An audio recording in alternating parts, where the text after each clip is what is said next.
السلام علیکم ورحمۃ اللہ وبرکاتہ۔ دوستو، ایک مرتبہ ایک شخص بازار سے ایک مرغا خریدا اور راستے بھر مرغے کو ڈراتا رہا کہ میں تجھے گھر جا کر ذبح کر کے کھا جاؤں گا۔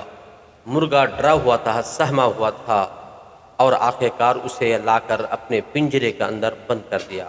شام کو وہ شخص مرغا کے پاس آیا اور کہنے لگا کہ میں تجھے چھوڑ سکتا ہوں، لیکن تمہیں ایک کام کرنا پڑے گا۔ اس نے کہا وہ کیا ہے؟ اس نے کہا کہ یہ جو تم روزانہ آذان دیتے ہو، یہ آذان دینا بند کر دو، میں تجھے نہیں کھاؤں گا، میں تجھے چھوڑ دوں گا۔ مرغا نے کہا ٹھیک ہے، میں آج سے آذان نہیں دوں گا، اور مرغے نے آذان دینا بند کر دیا۔ دوسرے دن وہ شخص آیا اور پھر کہنے لگا کہ ایک اور کام کرنا ہے، اگر وہ تم کر دو تو میں تجھے ذبح نہیں کروں گا، میں تجھے چھوڑ دوں گا۔ اس نے کہا وہ کیا ہے؟ اس نے کہا یہ جو تم روزانہ سر کو اوپر کر کے گردن کو تانتے ہو اور گردن کو چوڑی کرتے ہو، یہ کرنا بند کر دو، میں تجھے نہیں کھاؤں گا۔ اس نے کہا ٹھیک ہے، آج سے میں ایسا نہیں کروں گا، اور مرغے نے آخرکار ایسا کرنا بند کر دیا۔ تیسرا دن پھر وہ شخص آیا اور اس مرغے سے کہنے لگا کہ آخری ایک بات ہے، اگر وہ کرو تو میں تجھے نہیں کھاؤں گا۔ اس نے کہا وہ کیا ہے؟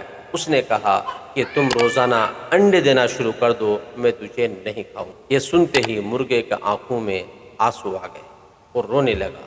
اس شخص نے کہا کہ موت کے ڈر سے رو رہے ہو؟ اس نے کہا نہیں، میں اس بات پہ نہیں رو رہا ہوں کہ میں مر جاؤں گا، بلکہ مجھے افسوس اس بات پر ہو رہا ہے کہ مجھے تو مرنا ہر حال میں ہے، لیکن موت کے ڈر سے ہم نے جو اپنی شناخت کو کھو دیا ہے، اپنی پہچان کو کھو دیا ہے، ہم نے اپنے ایمان کا سودا کر دیا ہے، یہ ہمیں نہیں کرنا چاہیے تھا، اسی بات پر مجھے افسوس ہو رہا ہے۔ دوستو، یہ کہانی ان لوگوں کے لیے ہے جو موت کی ڈر سے اپنے ایمان کا سودا کر بیٹھتے ہیں، اپنی شناخت کو کھو دیتے ہیں۔ موت تو ہر حال میں ہر شخص کو آنی ہے، اور اس وجہ سے، اس موت کی ڈر سے ہمیں کبھی بھی اپنی ایمان کا سودا نہیں کرنا چاہیے، اور ہم جس چیز سے پہچانے جاتے ہیں اس پہچان کو ہمیں نہیں کھونا چاہیے۔